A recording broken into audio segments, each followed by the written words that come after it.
Welcome to Madame Raven's. This way to the library.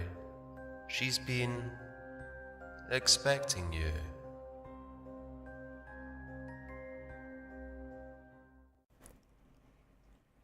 Welcome, my darlings. Please sit down and enjoy. But leave the comfy chair for Ermine Case and the love seat for Darren and Jennifer Daw, my Patreon supporters. Item number SCP-2622. Object Class Safe. Special Containment Procedures. SCP-2622 is to be kept in a standard humanoid containment chamber, furnished with a bed, a dresser of clothes, and a writing desk. Paper and pencil are to be supplied to SCP-2622 upon request. SCP-2622 is to be provided with 300 grams of dietary supplement.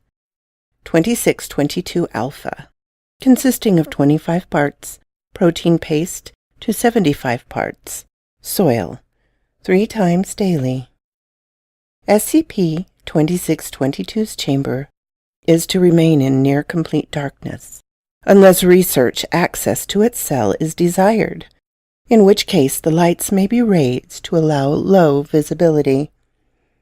SCP-2622 is generally cooperative with Foundation personnel and is not considered a major containment breach risk. Any personnel with Level 2 or higher security clearance are permitted to enter SCP-2622's containment chamber with no special clearance required. The personal effects of SCP-2622's possession upon initial containment are to be contained in a locker in non-anomalous item storage. Requests by SCP-2622 for these items to be returned are to be summarily denied. Description: SCP-2622 is a roughly humanoid creature about 1.8 meters tall and weighing approximately 85 kilograms. Subject is male and of unknown age, but is believed to be in the middle adulthood range due to several physiological indicators, such as graying hair and early onset rheumatoid arthritis in the hands. SCP-2622 is a member of an unknown sapient species, seemingly adapted for subterranean living. Subject's eyes are approximately 15 centimeters in diameter and are protected by transparent, nictitating membranes, lacking more traditional eyelids. Subject is extremely sensitive to light, experiencing extreme ocular pain in brighter than dim lighting conditions. In addition, SCP-2622's nose occupies the entire front of the skull and is ringed with 22 fleshy appendages. Said appendages are partially prehensile and highly sensitive to touch, as well as to audio frequencies, electrical currents, and vibrations within solid substances. SCP-2622's hands are covered in light gray scales, limiting their touch sensitivities, and its fingers are limited in motion and tipped with 5-centimeter long claws. As a result, SCP-2622 examines objects primarily via smell and nasal touch. The rest of the subject's body is covered in fur, primarily dark gray-black in color, with age-inducing pigmentation loss on the head, upper back, and shoulders. The subject is typically dressed in Foundation-provided human clothing, with a professed fondness for khaki, aloha shirts, and men's sun hats. SCP-2622 speaks fluent English with an affected English accent, but denies that his way of speaking is an affectation. Subject claims to be an ambassador at large to humankind from a civilization that it calls the Terra Intertia Empire. According to SCP-2622, the Terra Intertia Empire encompasses over 50 million kilometers of tunnels and caverns within the Earth's crust, inhabited by animals, plants, and sapient species completely unknown to humankind. Notable inhabitants and landmarks of the Terra Intertia Empire, as relayed to Foundation researchers by SCP-2622, include Intertians, the species to which SCP-2622 belongs. According to SCP-2622, they are a peaceful race with a highly advanced culture and technological standard. Inhabitants, a race of sapient reptilian creatures, described by SCP-2622 as violent, aggressive, and warlike. SCP-2622 has given conflicting accounts to interviewers of the Inhabitants' diplomatic status within the Intertians. See interview log for further details. Crystal Polis, the capital city of Terra Intertia Empire, located directly beneath Earth's magnetic North Pole. Buildings in Christopolis are supposedly constructed from a green organic crystal that grows in directed shapes. The Fire Plane, a cavern located beneath the south-central Pacific Ocean, with nearly constant volcanic activity that prevents plant life growth. The Fire Plane is supposedly inhabited by silicone-based crystalline animals, as well as a sapient species of hunter-gatherers called the Rockmen.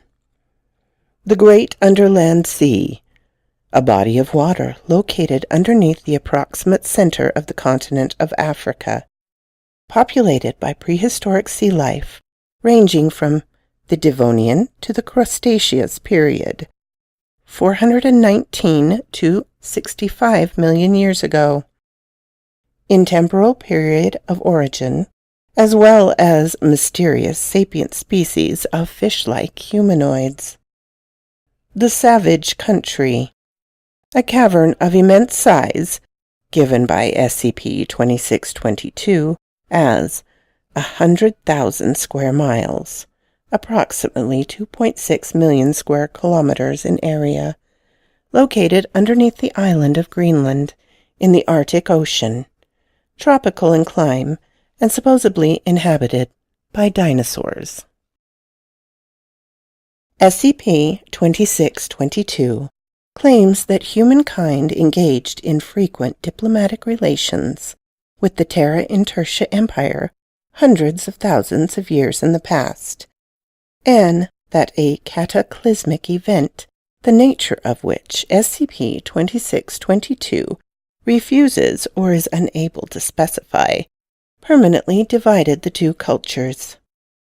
Foundation investigations have so far failed to substantiate any of SCP-2622's claims. SCP-2622 was discovered wandering the maintenance area of the London Underground, suffering from mild to moderate malnutrition and dehydration.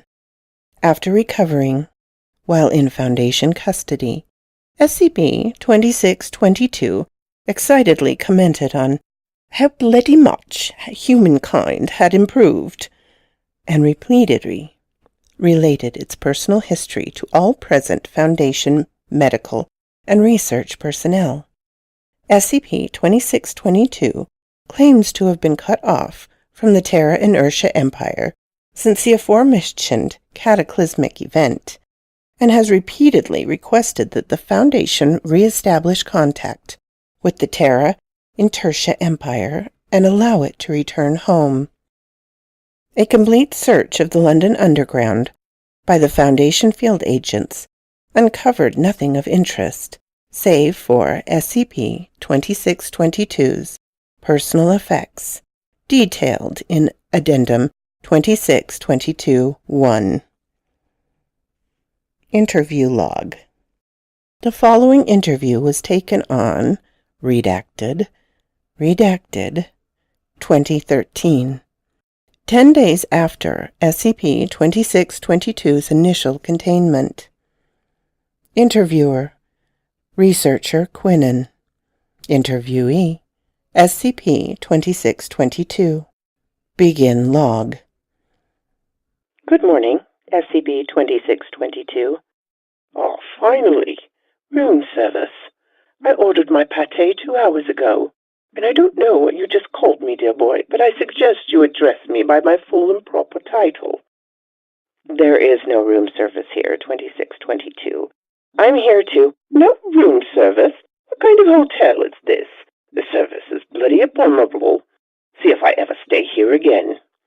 This isn't... I'm here to interview you. I'm here to ask you some questions. Oh, well, I suppose the lack of service can be overlooked.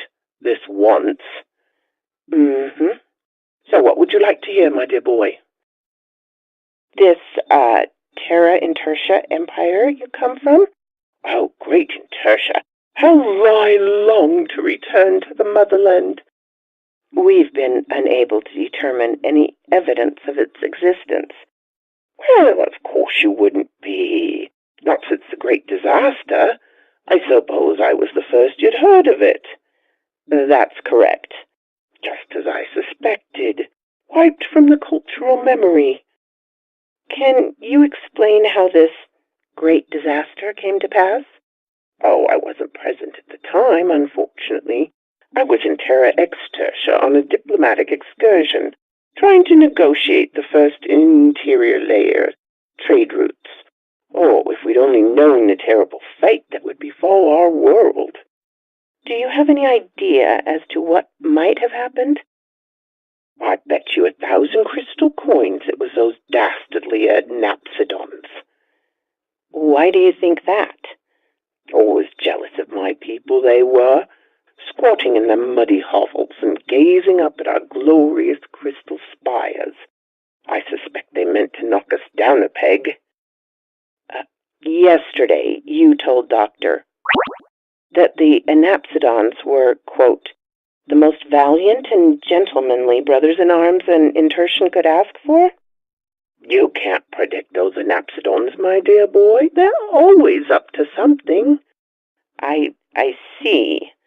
Ever since the 8th battle of the Ice Forest, after we turned the tide against them in the great Interior War, they've been out for revenge. It looks to me as though they've gotten it. Were you present at this battle of the Ice Forest? Indeed I was, my dear boy. Slew dozens of Inhabitants myself. When did this battle take place? That's quite impressive. Oh, thank you. If I could only still have my medals. Can you tell me more about this ice forest? It's beautiful there. When not racked by war. A frozen cavern. 1,000 miles wide, deep beneath the land's surface dwellers called Korea. Ice crystals the size of cities. I thought that's where the thorn wastes were located. That's what you told security officer 2 days ago. Well, tectonic shifts, you know. Oh, of course. I think that about wraps it up for now, 2622. Thank you for your time. Oh, one thing before you go, dear boy. Yes? I'd like some material on which to write my memoirs. It might be a long time before I can return to my homeland. I'd like to tell my story. I'm sure that can be arranged. Thank you, my good man. You're a gentleman and a scholar. End of log. Note, Chapter 1 through 17 of SCP-2622's in-progress memoirs concerning the adventures of the eminent and honorable gentleman ambassador to Terra Externia in the worlds below, above, and beyond are currently available for research access by any personnel with Level 2 security clearance or above. Addendum 2622-1. Personal effects of SCP-2622.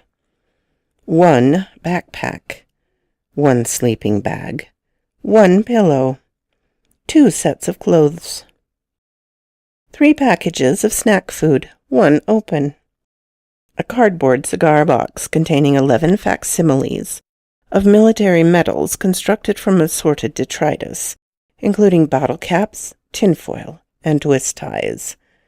Copies of the following books: A Princess of Mars, Edgar Rice Burroughs; Marvel Masterworks, The X-Men, Volume 1, Stan Lee; Hyperborea, Clark Ashton Smith; Journey to the Center of the Earth, Jules Verne's; The Island of Dr. Moreau, H.G. Wells. Footnotes. The date given, if correct, would make SCP-2622 approximately years old.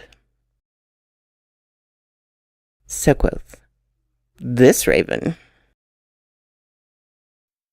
If you like this, please hit the little button to let me know. If you didn't, hit the little button to let me know. Leave a comment. I'm always glad to talk with you, my darlings. I'm open to suggestions and criticisms, critiques. If you have not subscribed, please do so and ring the little bell so you know when to come up and see me. And I will talk to you next time, my darlings. Farewell.